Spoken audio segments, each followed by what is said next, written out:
హల్లెలూయా. అందరూ కూడా బాగున్నారా అండి? బాగున్నారా? దేవునికి స్తోత్రం. హల్లెలూయా. మీరందరూ కూడా బాగున్నారని నేను ఆశిస్తూ ఉన్నాను. పరిశుద్ధ గ్రంథంలో నుంచి కొద్దిసేపు వాక్యాన్ని మనం ధ్యానం చేసుకున్నాము.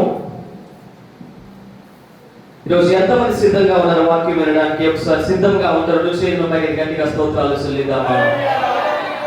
నిజముగా సంతోషముగా మీరు వాక్యం వినాలి అనుకుంటున్న వారందరూ ఒకసారి రెండు చేతుల పైకి గట్టిగా స్తోత్రాలు చెల్లిద్దామా? హల్లెలూయా. యోహాను సువార్త 3వ అధ్యాయము 1, 2, 3, 4 వచనములు మనం చదువుకుందాము. సుపరిచితమైన వాక్యమే అయినప్పటికీ కూడా మనం ఒకసారి ఈ వాక్య పట్టణాన్ని చదువుకొని మనం ముందుకు వెళ్దాము. ఒకడు ఉండెను, అతడు రాత్రి యందు ఆయన యొద్దకు వచ్చి, బోధకుడా, నీవు దేవుని యొద్ద నుండి వచ్చిన బోధకుడవని మేమెరుగుదుము. దేవుడు అతనికి తోడై ఉంటేనే గాని నీవు చేయుచున్న సూచక క్రియలను ఎవడను చేయలేదని ఆయనతో చెప్పెను. 3, 4, 5 వరకు మనం చదువుకున్నాము. అందుకు యేసు అతనితో, ఒకడు క్రొత్తగా జన్మించితేనే గాని అతడు దేవుని రాజ్యమును చూడలేడని నీతో నిశ్చయముగా చెప్పుచున్నానెను. అందుకు నికోదేము అంటూ ఉన్నారు, ముసలివాడైన మనుష్యుడు ఎలాగూ జన్మింపగలడు? రెండవ మారు తల్లి గర్భమందు ప్రవేశించి జన్మింపగలడా అని ఆయన అడగగా 5వ వచనము ప్రభువైన యేసుక్రీస్తు వారు అంటూ ఉన్నారు, ఒకడు నీతి మూలముగాను ఆత్మ మూలముగాను జన్మించితేనే గాని దేవుని రాజ్యములో ప్రవేశింపలేడని నీతో నిశ్చయముగా చెప్పుచున్నాను. దేవునికి స్తోత్రం. హల్లెలూయా. 6వ వచనం కూడా మనం చదువుకుందాము ఒకసారి. శరీర మూలముగా జన్మించినది శరీరమును, ఆత్మ మూలముగా జన్మించినది ఆత్మయే ఉన్నది. దేవునికి స్తోత్రం. హల్లెలూయా. అందరూ కూడా నా వైపు చూడండి. ఈ యొక్క వాక్య పఠనము మనం జాగ్రత్తగా గమనించినట్లయితే ఇద్దరు వ్యక్తుల మధ్య సంభాషణ జరుగుతూ ఉంది అని మనం చూడవచ్చు. ఎంతమంది వ్యక్తుల మధ్య అంట? చెప్పండి ఒకసారి. ఒక్కడైతే ఒకరితో మాట్లాడుకోలేదు కదా, దాని సంభాషణ అని కూడా మనము అనము. సంభాషణ అనేది ఎవరితో జరుగుతూ ఉన్నది? ఇద్దరు వ్యక్తులు కలిసి మాట్లాడితే దాన్ని ఏమంటారు? సంభాషణ అని మనం చెప్పుకోవచ్చు. ఈ యొక్క బైబిల్ పఠనములో మనం చూసుకున్నట్లయితే ఇద్దరు వ్యక్తులు కనబడుతూ ఉన్నారు. ఒకరు యేసయ్య అని మనం చూస్తూ ఉన్నాము. మరి ఒకటి ఇంకెవరు? ప్రధాన యాజకుడైన నికోదేము అని మనం చూస్తూ ఉన్నాము. దేవునికి స్తోత్రం. హల్లెలూయా. ప్రభువైన యేసుక్రీస్తు వారు చేస్తున్న అద్భుత కార్యములన్నీ కూడా ఈ వ్యక్తి చూస్తూ ఉన్నారు. నేనే పరలోకము నుండి వచ్చిన దేవుడను, నేనే యూదులకు రాజును, నేనే మెస్సయ్యాను అని చెబుతూ ఆ యొక్క ప్రాంతం అంతా తిరుగుతూ ఉన్నాడు యేసయ్య. ఆ యొక్క మాటలన్నీ కూడా గ్రహించింది ఎవరు అని మనం జాగ్రత్తగా చూస్తే ప్రధాన యాజకుడైన నికోదేము గారు గ్రహించారు అని మనం చూస్తూ ఉన్నాము. దేవునికి స్తోత్రం. హల్లెలూయా. మరొకసారి మనం చెప్తాం, మీరు జాగ్రత్తగా వినండి.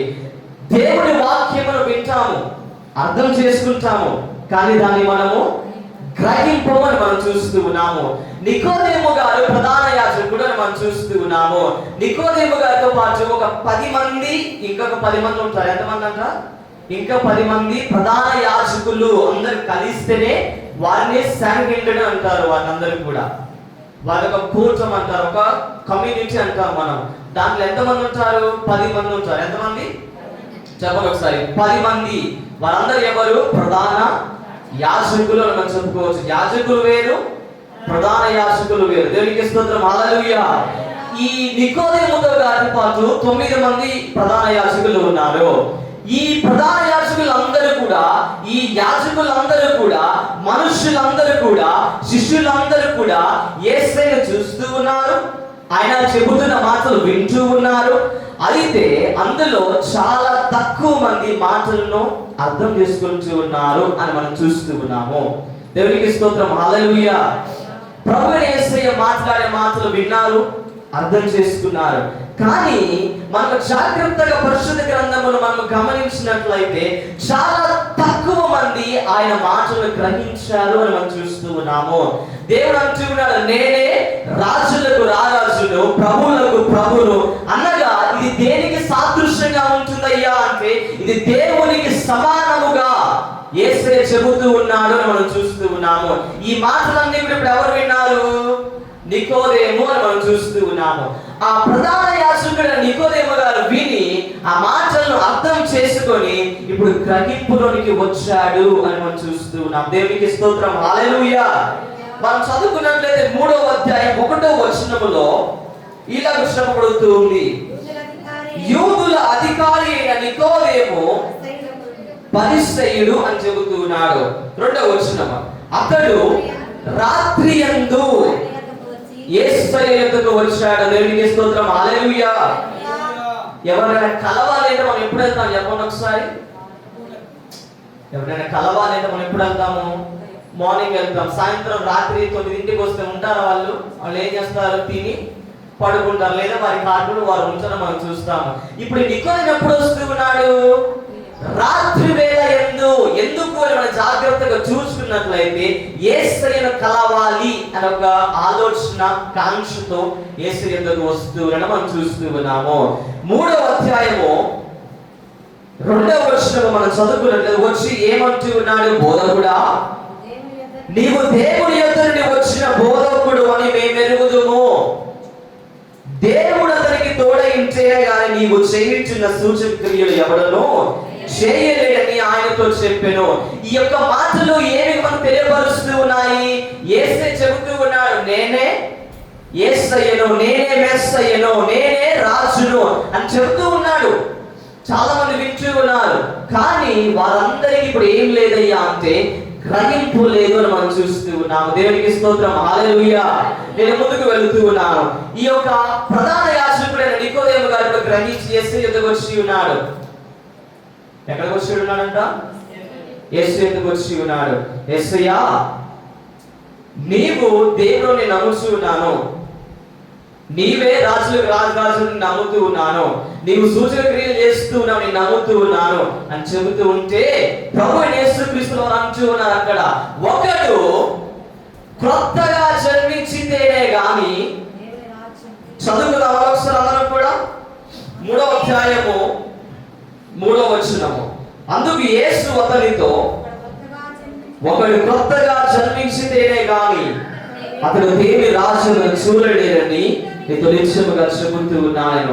మనం ఇంగ్లీష్ బైబిల్ మనం చదువుకున్నట్లయితే ఇలాగ చెబుతూ ఉన్నది, Jesus reply, very truly I tell you, no one can see the kingdom of God unless they are born again. మనం జాగ్రత్తగా ఈ యొక్క టెక్స్ట్ ని గమనించినట్లయితే తెలుగులో ఏమని రాయబడిందంటే క్రొత్తగా జన్మించితేనే గాని అని రాయబడి ఉన్నది. కానీ ఇంగ్లీష్ లో ఏమని రాయబడిందంటే unless someone is born again, అంటే born again అంటే మరలా పుడితే, మరలా జన్మించితేనే కానీ వాడు ఏం చూడలేట? దేవుని రాజ్యమును చూడలేడు, దేవుని మహిమను చూడలేడు, దేవుని పరిశుద్ధాత్మాభిషేకమును పొందుకోలేడు అని మనం చూస్తూ ఉన్నాము. దేవునికి స్తోత్రం, హల్లెలూయా. ఇప్పుడు చెప్పండి ఒకసారి, నీవు నేను దేవుని రాజ్యములోనికి ప్రవేశించాలి అంటే ఇప్పుడు మనం ఏం చేయబడాలి? చెప్పండి ఒకసారి. మనమందరము కూడా క్రొత్తగా జన్మించితేనే కానీ దేవుని రాజ్యమును మనం చూడలేము. మనం దేవుని రాజ్యములో ప్రవేశించాలి అంటే మనం క్రొత్తగా జన్మించాలి. క్రొత్తగా జన్మిస్తే నువ్వు యేసుని అనుభవించగలవు. క్రొత్తగా జన్మిస్తే పరిశుద్ధాత్మ దేవుడు నీలోకి రాబోతూ ఉన్నాడు. నీవు క్రొత్తగా జన్మిస్తే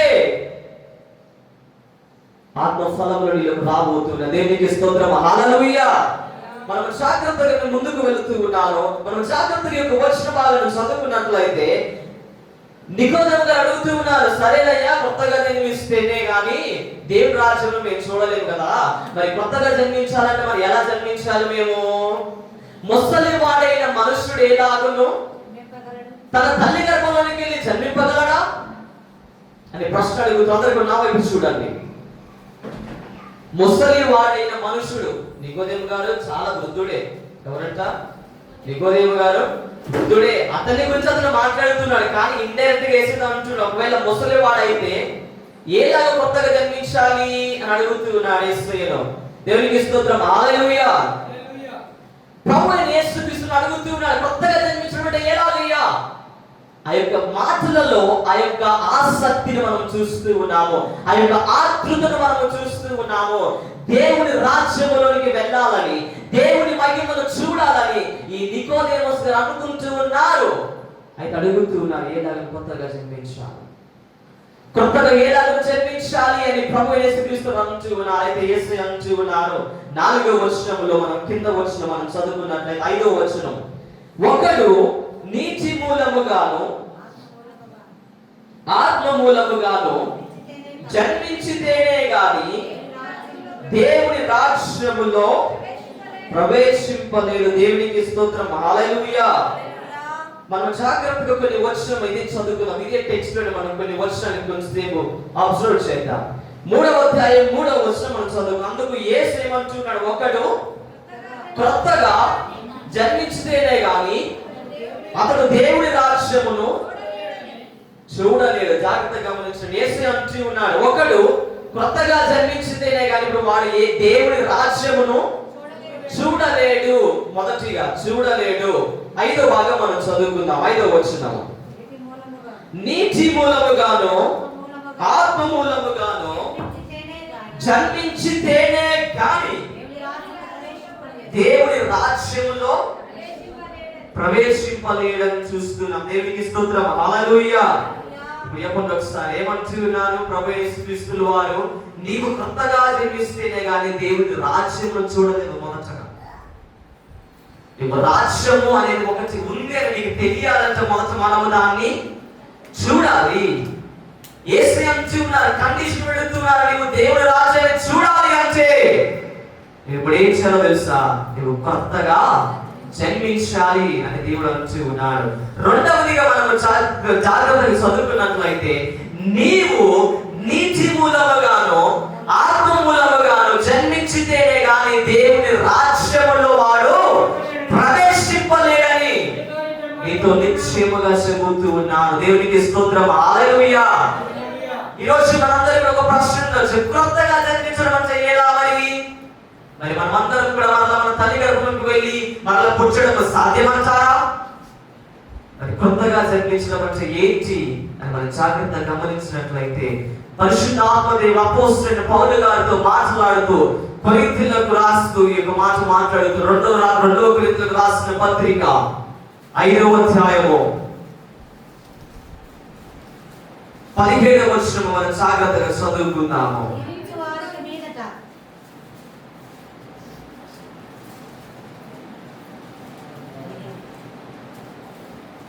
కొరింథీయులకు రాసిన 2వ పత్రిక 5వ అధ్యాయం 17వ వచనం మనం చదువుకుందాము. కాగా ఎవడైనను క్రీస్తునందున్న ఎడల వాడు నూతన సృష్టి, పాతవి గతించెను, ఇదిగో క్రొత్తవాయెను. దేవునికి స్తోత్రం, హల్లెలూయా. అతనికి కూడా నా వైపు చూడండి. ఇప్పుడు ప్రభు యేసుక్రీస్తు వారు ఏమంటున్నారు? నీవు కొత్తగా జన్మించితేనే గాని దేవుని రాజ్యమును చూడలేవు. నీవు నీటి మూలముగాను ఆత్మ మూలముగాను జన్మించితేనే గాని దేవుని రాజ్యములో ప్రవేశింపలేవు. అయితే ఈ కొత్తగా జన్మించడం దానికి అర్థం ఏంటయ్యా అంటే, పరిశుద్ధాత్మ దేవుడు మాట్లాడుతూ అంటూ ఉన్నాడు, ఎవడైనను క్రీస్తు నందున్న ఎడల, చెప్పండి ఒకసారి, ఎవడైనను సరే క్రీస్తు నందున్న ఎడల వాడు ఇప్పుడు ఏమని పిలవబడుతూ ఉన్నాడు? ఏ సృష్టిగా మార్చబడబోతూ ఉన్నాడు? నూతన సృష్టి. నూతన అనే పదానికి పర్యాయ పదం మనం చూసుకున్నట్లయితే క్రొత్త అని మనం చూసుకోవచ్చు. క్రొత్త సృష్టి అని మనం చెప్పుకోవచ్చు. దేవునికి స్తోత్రం, హల్లెలూయా. చెప్తామా? నూతన అనే దానికి పదానికి పర్యాయపదం ఏంటి? క్రొత్త అని మనం చూసుకున్నాం. ఇప్పుడు నూతన అనే తీసేసి క్రొత్త అని పెట్టి చదవండి అక్కడ ఒకసారి. కాగా ఎవడైనను సరే క్రీస్తునందున్న ఎడల వాడు కొత్త సృష్టి. దేవునికి స్తోత్రం. హల్లెలూయా.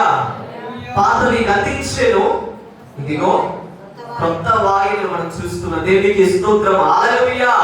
ఎవడైనను సరే ప్రభు అయిన యేసుక్రీస్తు వారిలో ఉంటే వాడు ఏ సృష్టిగా మార్చబడుతుందో తెలుసా? కొత్త సృష్టిగా మార్చబడబోతున్నారు. దేవునికి స్తోత్రం. హల్లెలూయా. నికోదేము గారికి అర్థమైందో లేదో మరి ఆ మాట, ఎవడైనను సరే కొత్తగా జన్మించితేనే కానీ దేవుని రాజ్యమును చూడలేడు. దానికి అర్థం ఏంటో తెలుసా? నీవు నన్ను సొంత రక్షకుడిగా అంగీకరిస్తే చాలు. శరీర మూలముగా ఆత్మ మూలముగా నీవు జన్మించితేనే గాని దానికి అర్థం చెప్పబోతూ ఉన్నాను. ప్రభువు యేసుక్రీస్తు అంటూ ఉన్నారు, మీరు నాలో ఉంటే, చెప్పండి ఒకసారి, యోహాను సువార్త 15వ అధ్యాయం 7వ వచనం మనం జాగ్రత్త చదువుకున్నట్లయితే ఇలా వేసి అంటున్నారు స్వయముగా, నా యందు మీరును మీ యందు నా మాట నిలిచి ఉంటే ఎడల దేవునికి స్తోత్రం. హల్లెలూయా.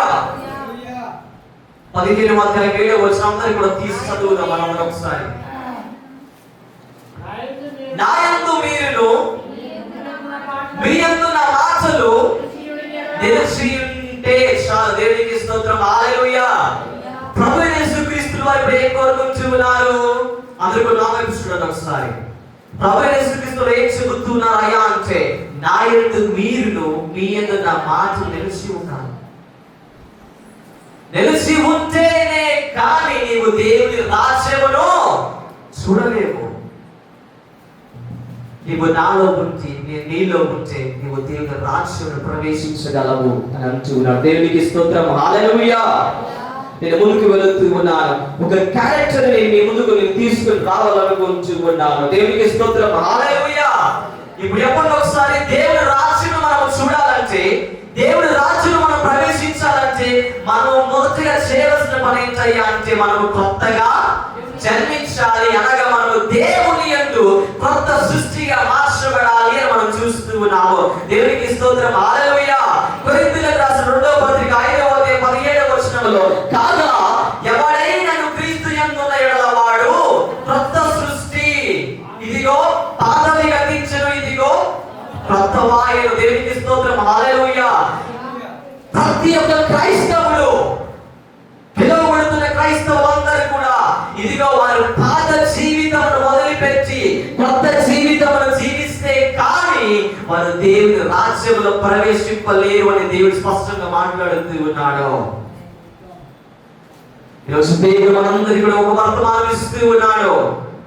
నీవు దేవుని రాజ్యంలో ప్రవేశించాలి అంటే, నీవు దేవుని రాజ్యం చూడాలి అంటే, అంత్య దినములలో పరిశుద్ధాత్మ అభిషేకం నీ పైన కుమ్మరించబడాలి అంటే నువ్వు ఏం చేయాలో తెలుసా? నీవు కొత్తగా జన్మించాలి. దేవునికి స్తోత్రం. హల్లెలూయా. నేను ముందుకు వెళుతూ ఉన్నాను. మత్తయి సువార్త 26వ అధ్యాయము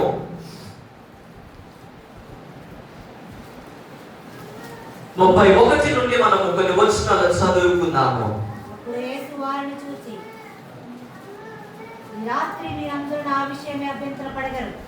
ప్రభు యేసుక్రీస్తు వారు ఇదిగో సిలువ మరణానికి అప్పగించబడక ముందు, ప్రధాన యాజకుల చేత అప్పగింపబడక ముందు ప్రభు యేసుక్రీస్తు తన శిష్యులతో ఆఖరి భోజనం చేస్తూ ఇలాగ మాట్లాడుతూ ఉన్నాడు. దేవుని యొక్క బిడ్డలకు చెబుతూ నా శిష్యులందరితో, ఇదిగో మీరందరూ కూడా నా విషయమై అభ్యంతరపడుదురు అని చదువుకుంటున్నా. 31వ వచనము, ఎలయనగా గొర్రెల కాపరిని కొట్టుదురు, మందలోని గొర్రెలు చెదిరిపోవును అని రాయబడి ఉన్నది కదా. నేను లేచిన తరువాత మీకంటే ముందుగా గలిలయకు వెళ్ళదన నేను.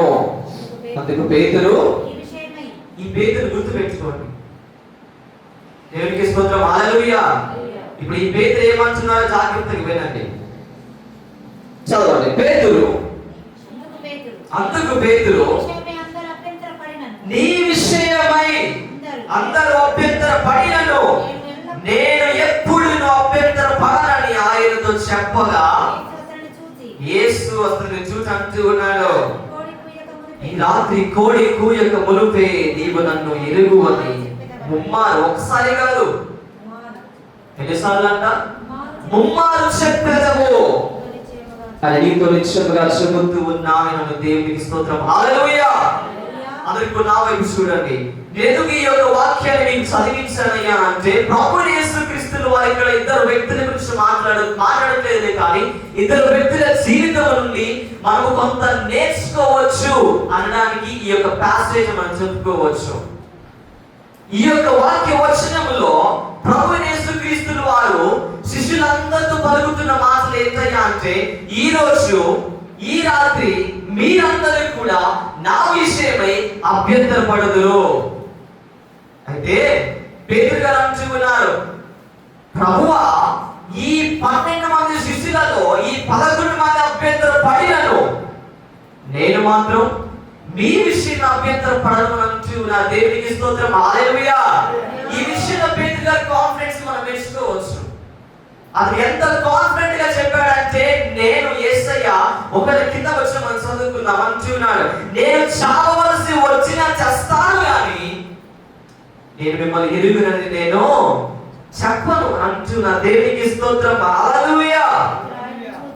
3:35 వచనము, నేను నీతో కూడా చావవలసి వచ్చినను నిన్ను ఎరుగునని చెప్పనా నేను. అదే ప్రకారము శిష్యులందరూ కూడా అన్నారు. దేవునికి స్తోత్రం, హల్లెలూయా. మనకు విషయం జాగ్రత్తగా గమనించినట్లయితే, ప్రభువైన యేసుక్రీస్తు వారిని శిలువ మరణానికి అప్పగించింది ఎవరు చెప్పండి ఒకసారి? ఇస్కరియోతు, యూదా అని మనం చూస్తూ ఉన్నాము.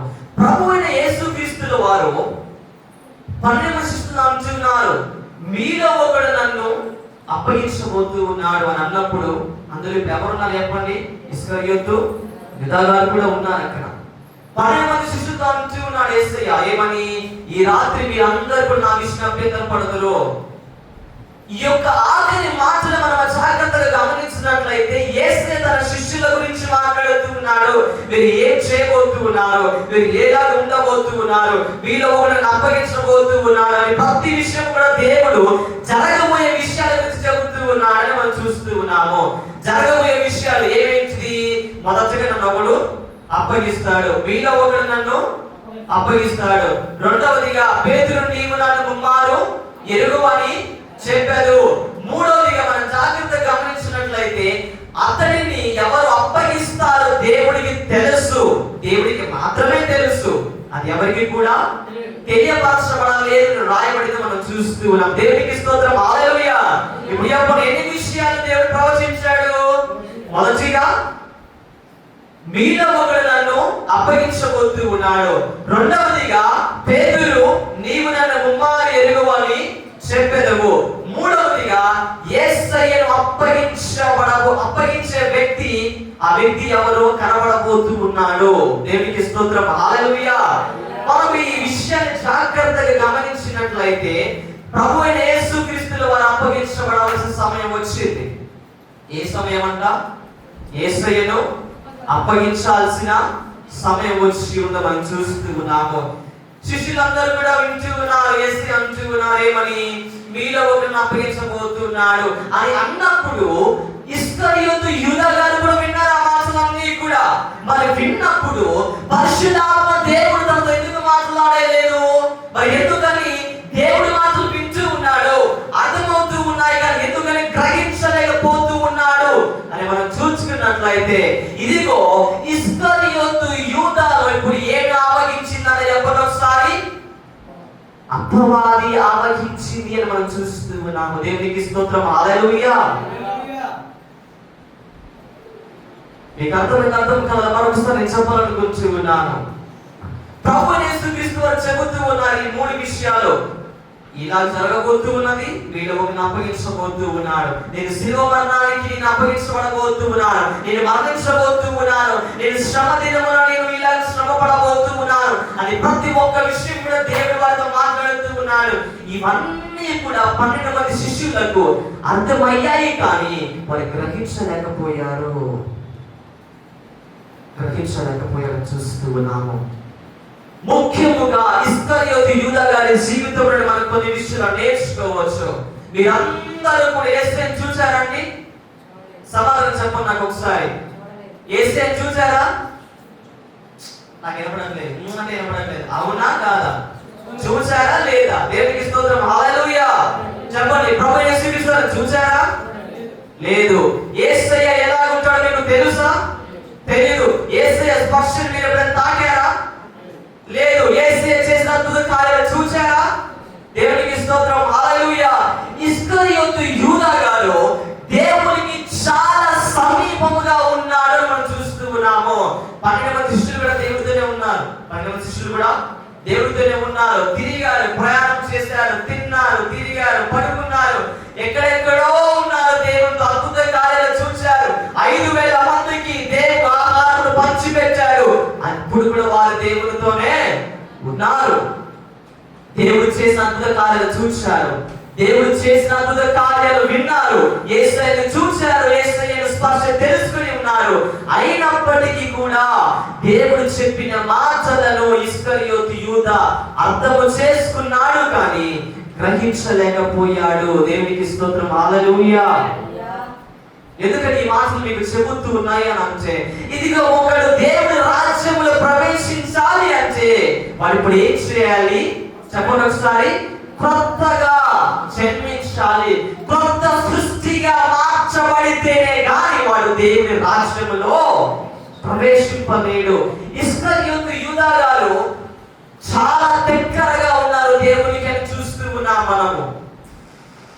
మనం అనుకుంటాం చాలా సందర్భాలలో, నేను ప్రతి ఆదివారం ఆరాధనకు వస్తూ ఉన్నాను, ఉపవసించి ప్రార్థన చేస్తూ ఉన్నాను, నేను మోకరించి కంటిన్యూస్ గా 2 hours ప్రార్థన చేస్తూ ఉన్నాను, నాకంటే మించిన భక్తిపరుడు ఎవరు లేరు అని చాలా మంది భావన నేను చెబుతూ ఉన్నాను. అలా అనుకునే వాళ్ళు ఇస్కరియోతు కూడా ఒకడు ఉన్నాడు. ఇస్కరియోతు యూదా దేవునికి చాలా దగ్గరగా ఉన్నాడు. మనమైనప్పుడు దేవుని చూడలేము. చూడగలమా దేవుణ్ణి? దేవుడి సన్నిధిలో మనము ఉంటామో కానీ దేవుడు ఎలా ఉంటాడో తెలియదు. దేవుడికి ఎలా దగ్గర ఉంటామో తెలియదు. దేవుడిని ముట్టుకుంటామో మనకు తెలియదు. దేవునికి స్తోత్రం, హల్లెలూయా. ఇస్కరియోతు యూదా గారు దేవునికి దగ్గరగా ఉన్నారని చూస్తూ ఉన్నాము. దేవునికి స్తోత్రం, హల్లెలూయా. దేవునికి దగ్గరగా ఉండవలసింది మన శరీరము కాదు, కానీ చెప్పండి ఒకసారి, దేవునికి దగ్గరగా ఉండవలసింది మన శరీరము కాదు.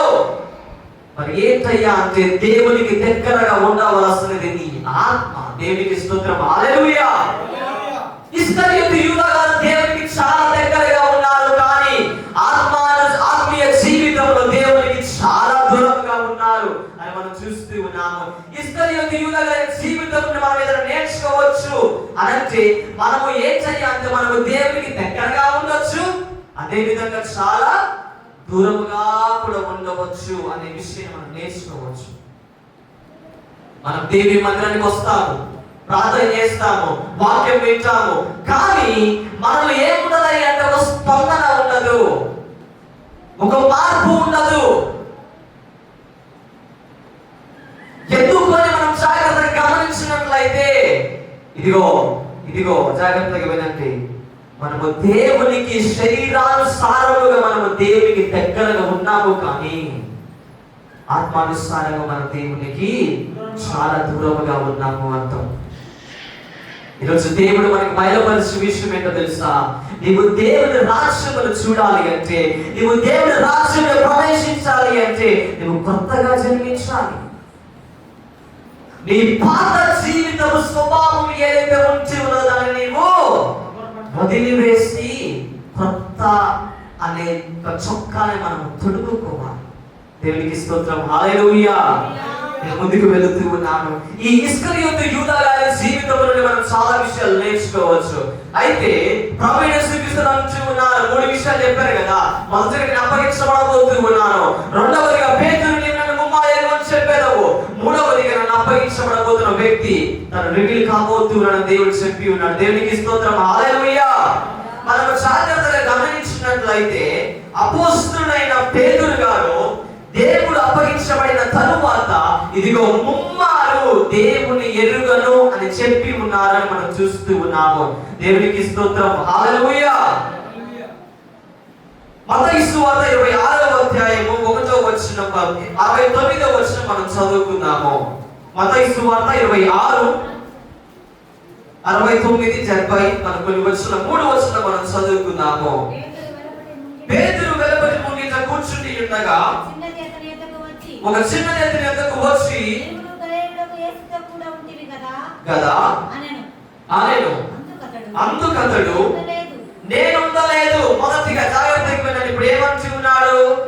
నువ్వు యేసుతో ఉన్నావు కదా అంటే అంటూ ఉన్నాడు, నేను ఉండలేదు. ఒకసారి అన్నాడు, నేను ఎవరు యేసు ఎవరు నాకు తెలియదని ఒకసారి అన్నాడు. రెండోది మనం చదువుకుందాము 71 కింద భాగం మనం చదువుకు 72. అతడు ఒట్టు పెట్టుకొని నేనుండలేదు అంటూ ఉన్నాడు. 74వ వచనం మనం చదువుకుందాము. అందుకతడు ఆ మనుషుని నెరుగనని చెప్పి శపించినట్టును ఒట్టు పెట్టుకున్నట్టును మొదలు పెట్టెను. వెంటనే కోడి కూసెను మనం చూస్తూ ఉన్నాము. 75వ వచనం మనం తర్వాత చదువుకుందాం. దేవునికి స్తోత్రం. హల్లెలూయా. అందరూ కూడా నా వైపు చూడండి. అపోస్తలుడైన పేతురు గారు యేసుని ఇప్పుడు ఏమంటూ ఉన్నారు? నీవెవరు నాకు తెలియదని ప్రజలతో ముమ్మారు చెప్పి ఉన్నాడు. దేవునికి స్తోత్రం. హల్లెలూయా. మనం జాగ్రత్తగా గమనించినట్లయితే అపోస్తలుడైన పేతురు గారు అపోస్తల కార్యము గ్రంథంలో మనం చూస్తున్న అపోస్తలుడైన పేతురు గారు వేరు, అపోస్తలుడైన పేతురు గారు లూకా మత్తయి సువార్త 26వ అధ్యాయంలో ఉన్న పేతురు గారు వేరు కారు, ఒక్కరే. కానీ వారి జీవితం ఎలా ఉంటుందో మనం చూస్తూ ఉన్నాము. కొత్తగా జీవించబడిన తరువాత అపోస్తలుడు పౌలు గారు ఎలాగ ఉన్నారు, కొత్తగా జన్మింపబడక ముందు అపోస్తలుడు పౌలు గారు ఎలాగున్నా దేవుడితో దగ్గరగా ఉంటూ ఉన్నారు. అయినప్పటికీ కూడా ఎలాగో అతని జీవితము, అతని ప్రవర్తన, అతని జీవిత శైలి ఎలాగో మనం చూస్తూ ఉన్నాము. ప్రభువు యేసుక్రీస్తు 3 సార్లు చెప్పేసి ఉన్నారు. ఎన్నిసార్లు? 3 సార్లు మనం చూస్తూ ఉన్నాము. అయితే 75వ వచనంలో మనం జాగ్రత్తగా గమనించినట్లయితే అపోస్తలుడైన పేతురు గారు పశ్చాత్తాపపడుతూ ఉన్నారు అని మనం చూస్తూ ఉన్నాం. ఏం పడుతున్నారు? ఇప్పుడు పశ్చాత్తాపపడుతున్నారు మనం చూస్తూ ఉన్నాము. ఇద్దరు వ్యక్తుల గురించి మనం నేర్చుకోబోతూ ఉన్నాం ఈ రోజున. ఒకటి, అపోస్తలుడైన పేతురు గారు యేసయ్యను ముమ్మారు తిరస్కరించిన వాడు. ఇస్కరియోతు యూదా ప్రభువు యేసుక్రీస్తును వారు స్వయముగా అప్పగించిన వాడు మనం చూస్తూ ఉన్నాము. ఇద్దరు చేసినది కూడా పొరపాటు, తప్పు, పాపం అని మనం చూస్తూ ఉన్నాము.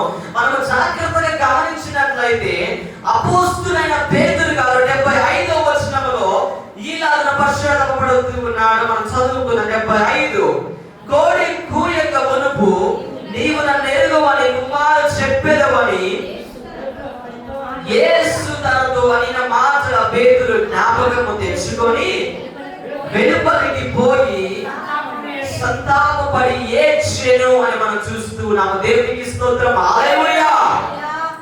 అది కొంచెంగా మనం ముందుకు వెళుతూ ఉంటే 27వ అధ్యాయము 3వ వచనం మనం చదువుకుందాము.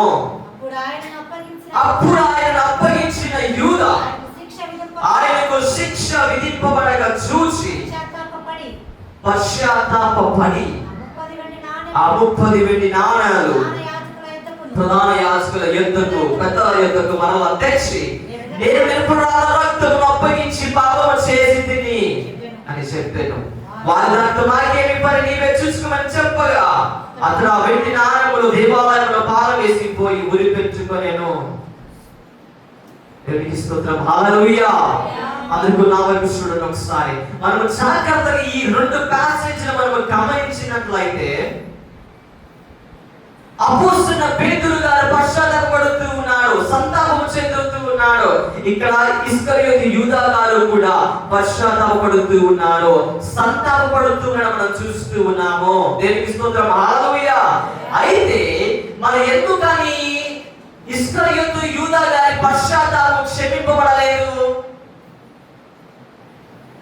దేవునికి స్తోత్రం. హల్లెలూయా. అందరూ నా వైపు చూడండి ఒకసారి. అపోస్తుడైన పేతురు గారు దేవుడి ఎదుట పశ్చాత్తాప పడి ఉన్నాడని మనం చూస్తూ ఉన్నాము.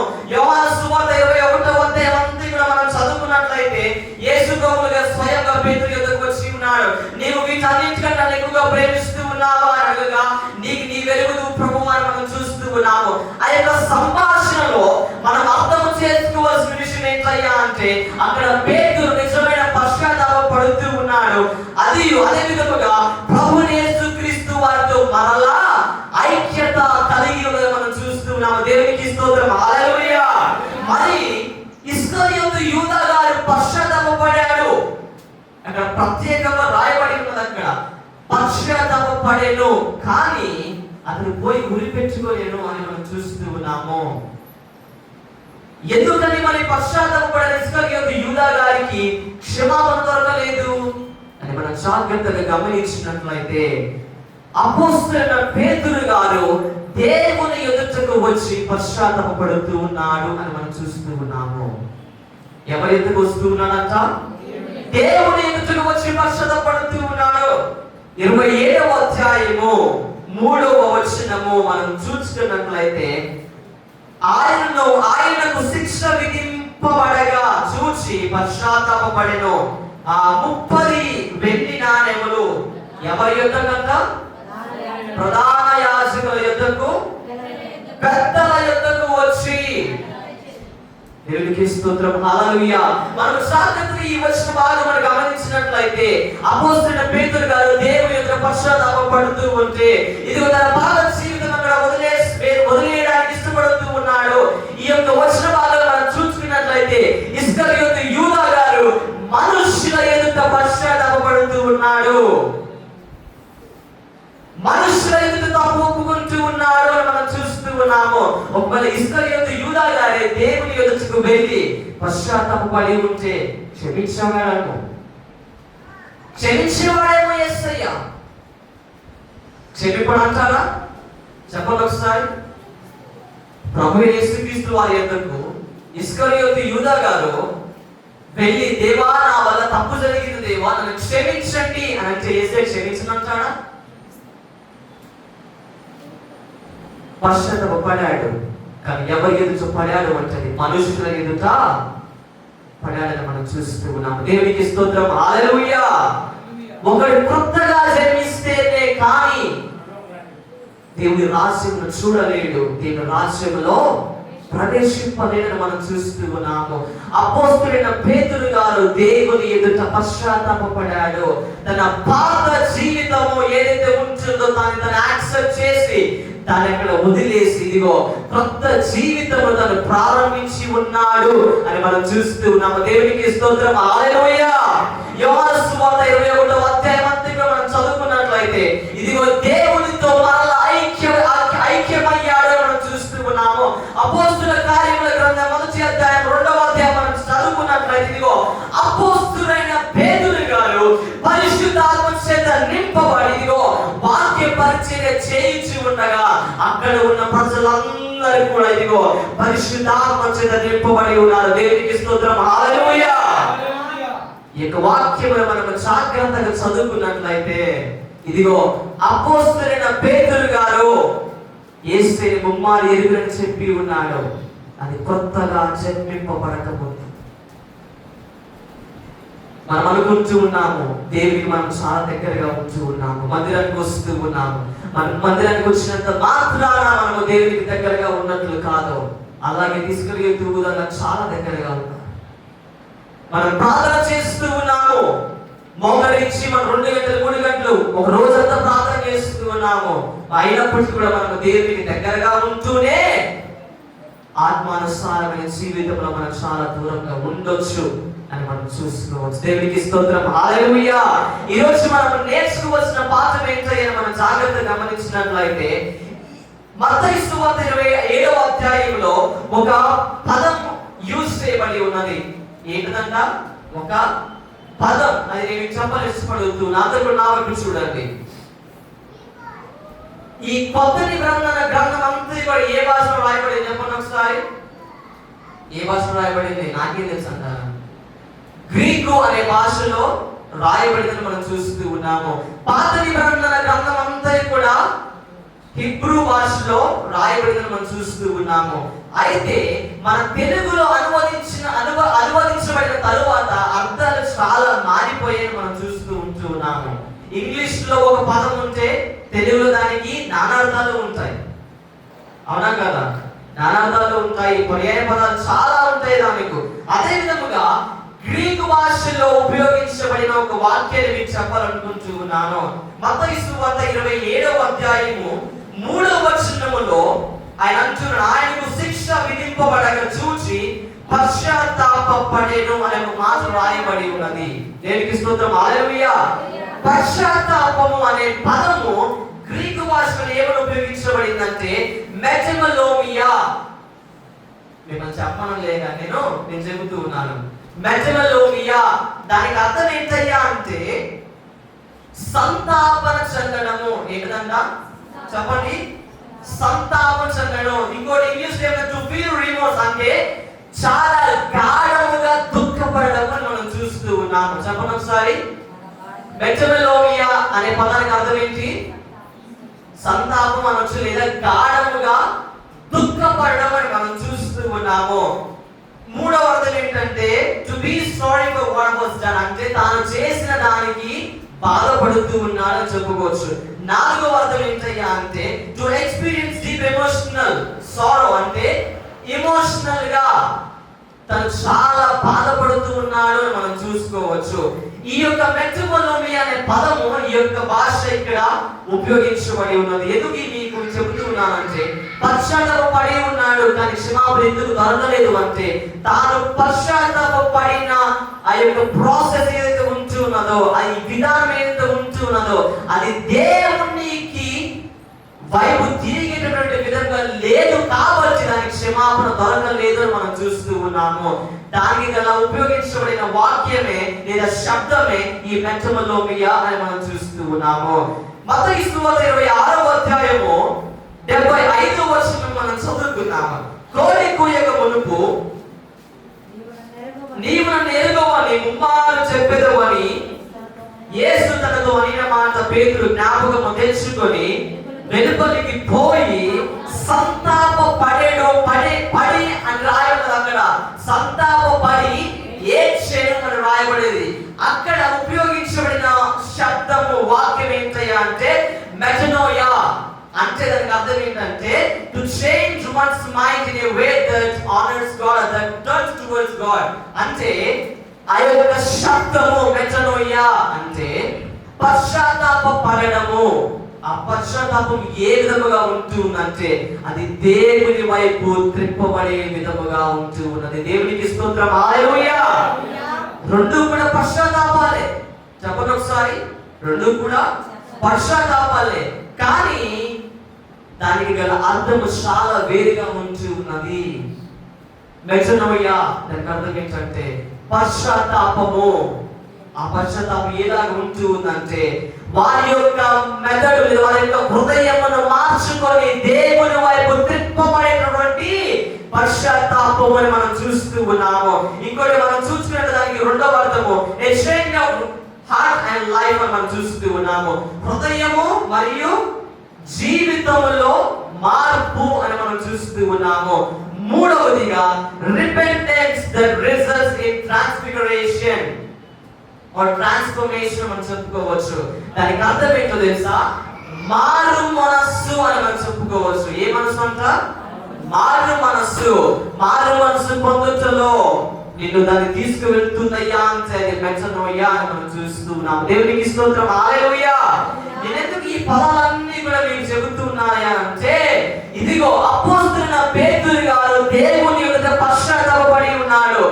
ఏ విధంగా పశ్చాత్తాపపడి ఉన్నాడంటే తన పాత జీవితమును అక్కడే వదిలేసి కొత్త సృష్టిగా మార్చబడే విధముగా అతను పశ్చాత్తాపపడి ఉన్నాడు. దేవునికి స్తోత్రం, హల్లెలూయా. ఇస్కరియోతు యూదా గారు మాత్రము మనుషుని ఎదుట పాపమును ఒప్పుకొని మనుషుని ఎదుట పశ్చాత్తాపపడి మనుషుని ఎదుట తీర్పు పొందాలని అనుకున్నాడు కాబట్టి అతడు దేవుడిని గ్రహింపలేకపోయాడు, దేవుడి వైపు త్రిప్పబడలేకపోయాడు అని మనం చూస్తూ ఉన్నాము. దేవునికి స్తోత్రం. హల్లెలూయా. ఇస్కరియోతు యూదా గారు వెళ్ళి ఊరి పెట్టుకొని చనిపోయారు మనం చూస్తూ ఉన్నాము. అపోస్తలుడైన పేతురు గారు ఏం చేస్తారో తెలుసా? అతను అక్కడ ఆగిపోలేదండి. అతను అక్కడ ఆగిపోలేదు. అపోస్తలుల కార్యముల గ్రంథం 2వ అధ్యాయము మనం చదువుకున్నట్లయితే ఇలాగ సెలవిస్తా ఉన్నది. 4వ వచనం మనం చదువుకుందాము. 2వ అధ్యాయము 4వ వచనము. పరిశుద్ధాత్మతో నిండిన వారై ఆత్మ వారికి వాక్శక్తి అనుగ్రహించిన కొలది అన్య భాషలతో మాట్లాడసాగిరి. ఈ యొక్క వచన భాగం చదవడానికి ముందు జరిగిన సన్నివేశం ఏంటయ్యా అంటే, అపోస్తలుడైన పేతురు గారు నిలవబడి వాక్య పరిచయం చేస్తూ ఉన్నారని మనం చూస్తూ ఉన్నాము. ఏం చేస్తూ ఉన్నారంట? వాక్య పరిచయం చేస్తూ ఉన్నారు. వాక్య పరిచయం. తాను వాక్యము బోధిస్తూ ఉండగా పరిశుద్ధాత్మ దేవుడు వారందరి మీదకి వస్తూ ఉన్నాడని మనం చూస్తూ ఉన్నాము. పరిశుద్ధాత్మ దేవుడు వారి మీదకి ఆత్మను కుమ్మరించి ఇదిగో వారికి వాక్శక్తి అనుగ్రహించిన కొలది వారు అన్య భాషలో మాట్లాడసాగిరి అని మనం చూస్తున్నాం. దేవునికి స్తోత్రం. హల్లెలూయా. ఎందుకు ఈ మాటలు మీకు చెబుతూ ఉన్నాయనంటే, మనము జీవిస్తున్న ఈ అంత్యకాలంలో పరిశుద్ధాత్మ దేవుడు మన మీదకి కుమ్మరించబడాలి అంటే, ఇదిగో యోవేలు గ్రంథంలో దేవుడు ప్రవచించాడు ముందుగానే, అంత్యకాలంలో నేను నా ఆత్మను మనుషులందరి మీద కుమ్మరించబోతూ ఉన్నాను. వృద్ధులందరూ కూడా ఇదిగో కన్నులు మీ పిల్లల ప్రవచనములు చెప్పుదురు అని వాక్యం సెలవిస్తా ఉన్నది.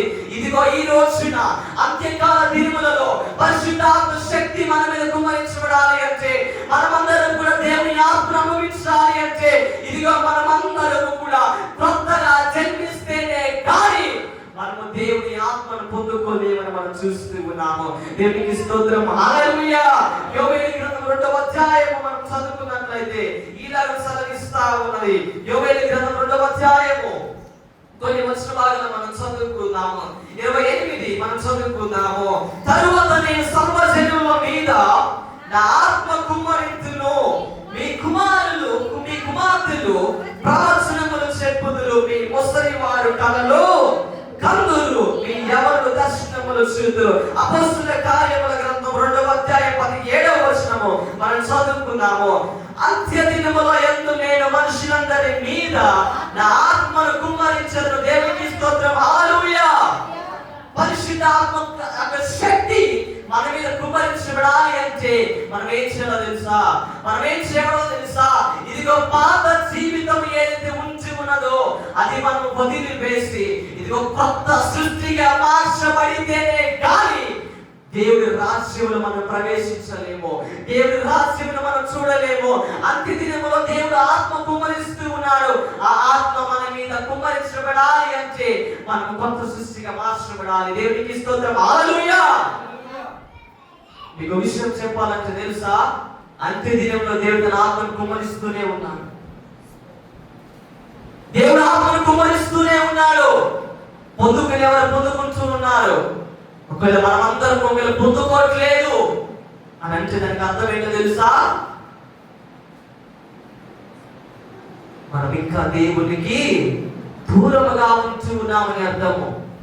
ప్రభువు యేసుక్రీస్తు మాట్లాడుతూ ఉన్నారు, మీలో ఒకరిని అప్పగించబోతూ ఉన్నాడు అన్నప్పుడు ఇస్కరియోతు యూదా, దేవా నన్ను క్షమించిన దేవా, నేను దురాలోచన కలిగి ఉన్నాను, క్షమించిన దేవా అని దేవుని యొద్దకు వచ్చి పశ్చాత్తాప పడొచ్చు కదా. మరి ఎందుకని అతడు దేవుని మాటలు గ్రహించలేకపోయాడు అంటే, ఇదిగో తను దేవుడు చెప్పిన మాటలు విన్నాడు, అర్థం చేసుకున్నాడు, కానీ గ్రహించలేకపోయాడు. ఈ రోజు కూడా మనము అంత్యకాల దినములలో దేవుడు ఆత్మ కుమ్మరిస్తూ ఉన్నాడు, మనకి తెలుసు, కానీ దాన్ని మనం అనుభవించలేకపోతూ ఉన్నాము. దానికి గల కారణం ఏంటంటే, ఇదిగో మనము దేవునితో సహవాసము చేయట్లేదని అర్థము. మనము దేవునితో సహవాసము చేస్తే దేవుడు చెప్పే ప్రతి ఒక్క మాట మనకు అర్థమవుతూ ఉంటూ ఉన్నది. అదే విధంగా మనం గ్రహించగలము. దేవుడి ఆత్మ మీ మీదకి రాబోతూ ఉన్నది, మనం దాన్ని గ్రహించాలి. దేవునికి స్తోత్రం. హల్లెలూయా. నికోదేమస్ గారిలో ఉన్న యొక్క ఆలోచన, కాంక్ష, నేను కూడా దేవుని ఆత్మను పొందుకోవాలి, నేను కూడా పరలోక రాజ్యంలో ప్రవేశించాలి, నేను కూడా దేవుని రాజ్యంలో చూడాలని తపన కలుగుతూ ఉన్నాడు, నీవు కొత్తగా జన్మిస్తే నువ్వు తప్పకుండా పొందుకోబోతున్నావు.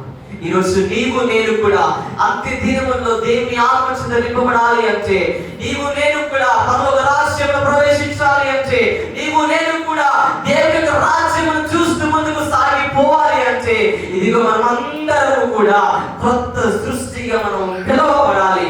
దేవునికి స్తోత్రం, హల్లెలూయా. అలాగే పిలువబడాలి అంటే దేవుడు అంటూ ఉన్నాడు. ఒకటే మాట, యోహాను సువార్త 17వ అధ్యాయం 7వ వచనం మనం చదువుకొని మనం ముగించుకుందాము. నా యందు మీరును మీ యందు నా మాటలు నిలిచి ఉంటే చాలు, అంతే, ఇక అంతకు మించి ఏమి కూడా మనకు వద్దు అని దేవుడు మనల్ని కోరుకుంటూ ఉన్నాడు. ఈరోజు దేవుడు మనల్ని ఆశించేది ఏంటో తెలుసా? ఒకటే, నీవు నాలో నేను నీలో ఉంటే చాలు, నీవు పరలోక రాజ్యము నీవు స్వతంత్రించుకోబోతూ ఉన్నావు. దేవునికి స్తోత్రం, హల్లెలూయా. మనమందరం క్రాంతిలో జీవిస్తూ ఉన్నాము. నా ప్రియ సంగమా, నీవు ప్రార్థన చేస్తూ ఉన్నావు, ఆరాధన చేస్తూ ఉన్నావు, కానీ నీవు ఇంకా డ్రైగా ఫీల్ అవుతూ ఉన్నావేమో. మనల్ని మనం పరిశీలించుకున్నాము. ఆ డ్రైనెస్, స్పిరిచువల్ డ్రైనెస్ ఎందుకు వస్తూ ఉందంటే, మనము దేవుల్లో ఉండకపోతే డ్రైనెస్ వస్తూ ఉంది. మనం ఎండిపోతాము. భూమి ఎందుకు ఎండిపోతుంది చెప్పండి ఒకసారి? నీరు లేకపోతే ఎండిపోతూ ఉన్నది. ఆత్మీయ జీవితంలో కూడా డ్రైనెస్, ఎంటీనెస్ ఒకవేళ మనలో ఉంటూ ఉందంటే దానికి అర్థం ఏంటో తెలుసా? మనము దేవునికి దూరంగా ఉంటూ ఉన్నట్లే. దేవునికి స్తోత్రం, హల్లెలూయా. ఈ యొక్క ఉదయకాల సమయంలో దేవుడు మనందరినీ కూడా పరిశీలించుకోవడానికి ఒక అవకాశం ఇస్తూ ఉన్నాడు. పరిశీలించడానికి అవకాశం ఇస్తూ ఉన్నాడు. నా ప్రియ సంగమా, నేను ఆశిస్తూ ఉన్నాను మీరందరూ కూడా, మీరు కూడా దేవుని రాజ్యమును చూడాలని, నేను కూడా దేవుని రాజ్యంలో ప్రవేశించాలని, మీరు కూడా దేవుని యొక్క ఆత్మను మనము వారి యొక్క పరిశుద్ధాత్మ చేత నింపబడాలి అని నేను ఆశిస్తూ ఈ యొక్క మాటలు ముగిస్తూ ఉన్నాను. దేవుడి మాటలు దీవించును గాక. ఆమేన్.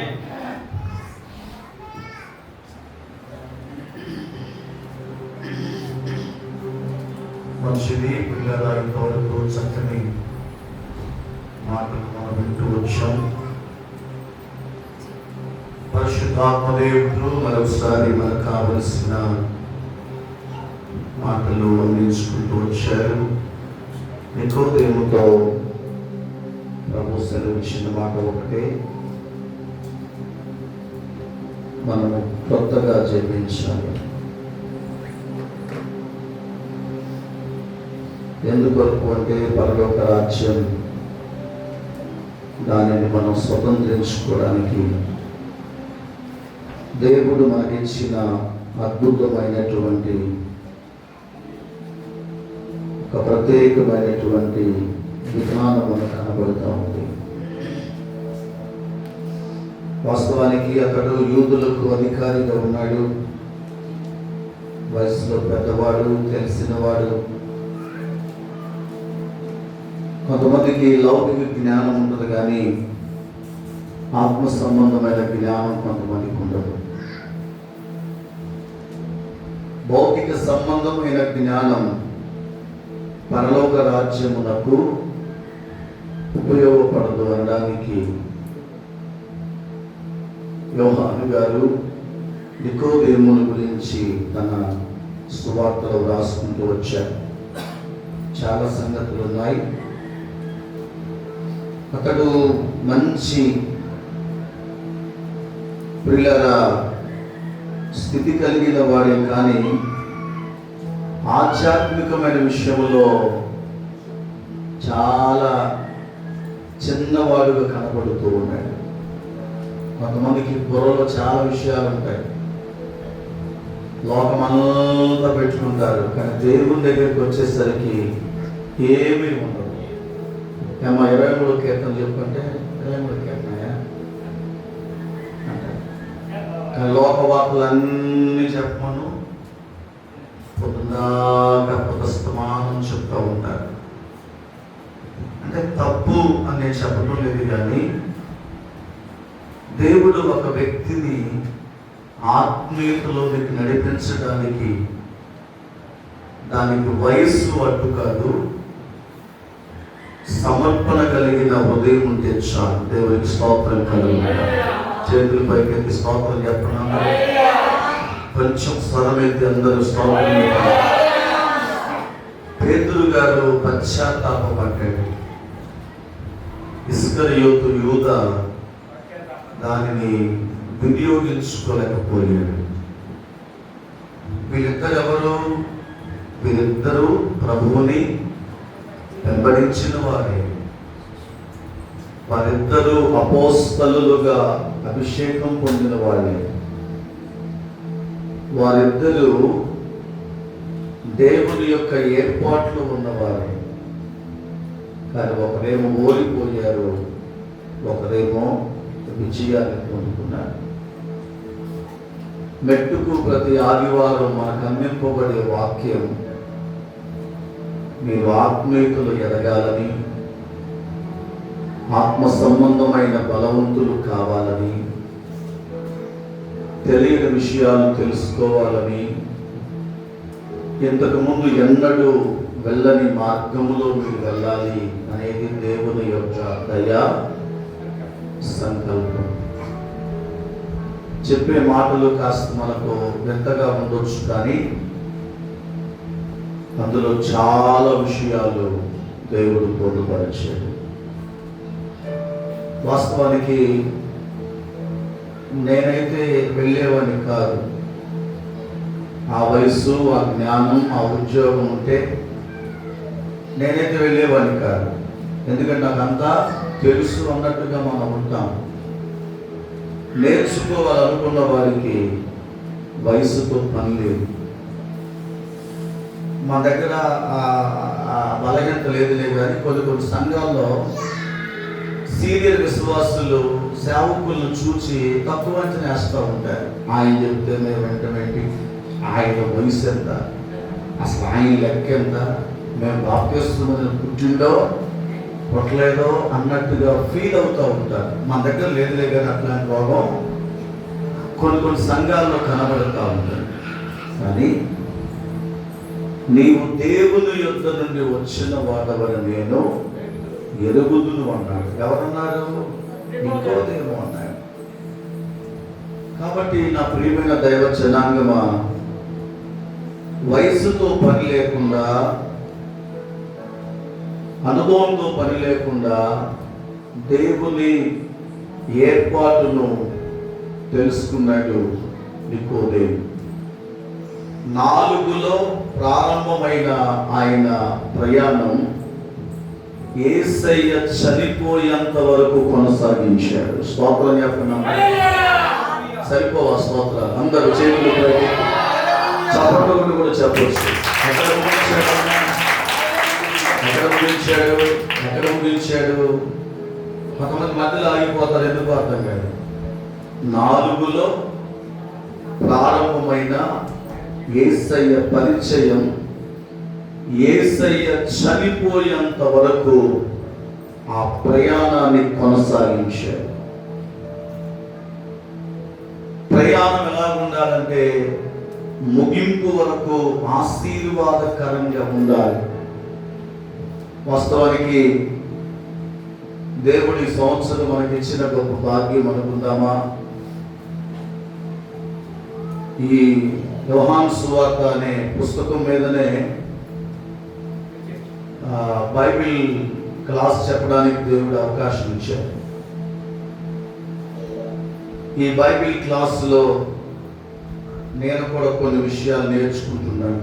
అంతకుముందు నాకు కూడా పెద్దగా అవగాహన లేదు, కానీ ఈ క్లాస్ చెప్పే క్రమంలో నేను కూడా ప్రిపేర్ అవుతూ ఉన్నాను. నికోదేము అనే వ్యక్తి యోహాను సువార్తలో మనకు 2 సందర్భాలు కనబడతాడు. అది 4లో కనబడుతూ ఉంటుంది, తర్వాత 3వ అధ్యాయంలో కనబడుతుంది, తర్వాత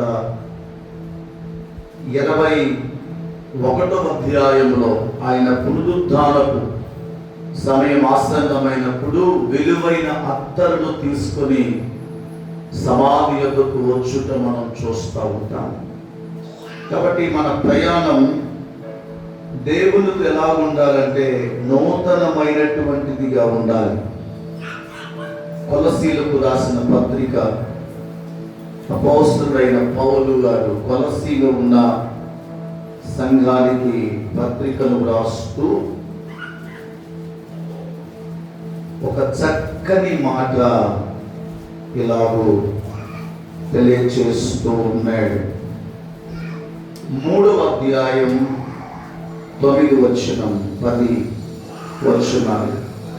ఒకరితో ఒకడు అబద్ధమాడకుడి, ఎలయనగా ఎవరి ప్రాచీన స్వభావమును దాని క్రియలతో కూడా మీరు పరిత్యజించి జ్ఞానము కలుగు నిమిత్తం దానిని సృష్టించిన వాని పోలిక చొప్పున నూతన పరచబడుచున్న నవీన స్వభావమును ధరించుకొని ఉన్నారు. ఏం వదిలేశారు? ఏం ధరించుకున్నారు? ఏమండి? ప్రాచీన స్వభావమును వదిలిపెట్టి నవీన స్వభావమును ధరించుకోవాలి. కానా పెండ్లి విందులో దేవుడు నీటిని ద్రాక్షారసముగా మార్చాడా లేదా? మాకేం చేశాయంట? ఉంది. కానా పెండ్లి విందులో నీటిని దేవుడు ఏం చేశారు? ద్రాక్షారసముగా మార్చారు.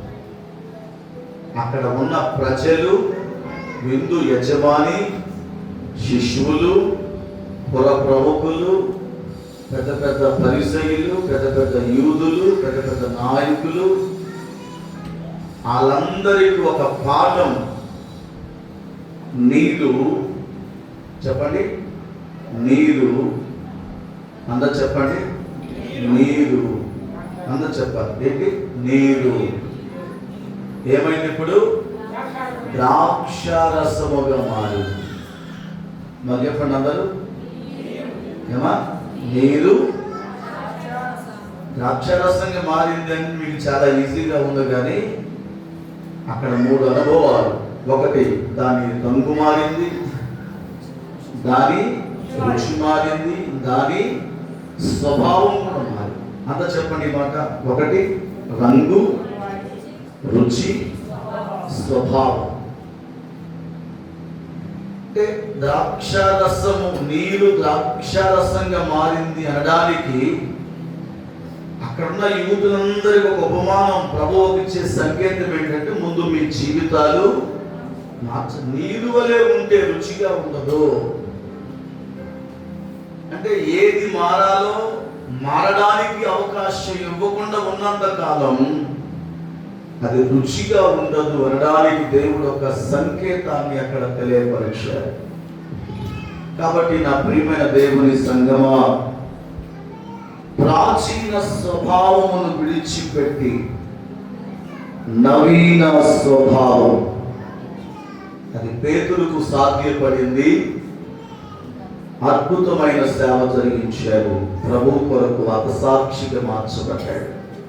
ప్రతి వారం నూతన పరచబడాలి. ప్రతి వారం ఒక్కొక్క మెట్టును మనం ఎక్కాలి. ప్రతి వారం దైవత్వములు అడుగులు వేయాలి. ప్రతి వారం, ప్రతిరోజు దైవ సన్నిధిలో మనం పశ్చాత్తాపమై ఆత్మ నింపుదల కొరకు అపేక్షించుచు మన జీవితాలను ప్రభు కొరకు ప్రియులారా ప్రతిష్ఠిత చేసుకొని ముందుకు సాగబద్ధులమై ఉన్నాం.